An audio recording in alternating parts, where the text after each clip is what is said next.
Presidente da República a abertura da Feira Nacional, onde celebra a proclamação de independência para Lima Nulo a muito ao povo.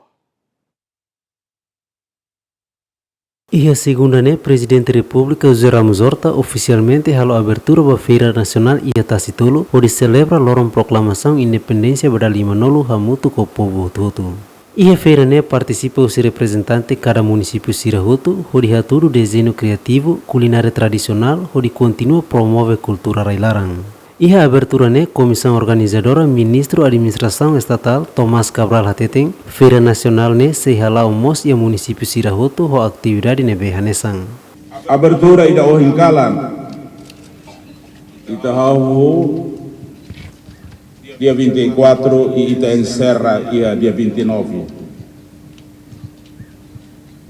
Cerimônia marca a presença do município, inclui a Tauro, deve ser a lore sirne a produto local, a sirne a governação e a culinário tradicional.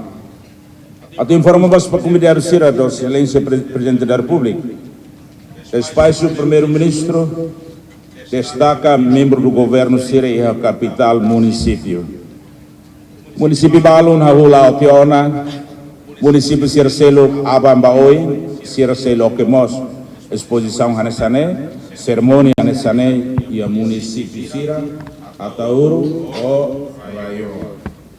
E a exposição lá os e das autoridades, mas íamos exposição empresas primeiro Sira, Telecom Sira. Saída maksirnya produto Sira apresentamos ini.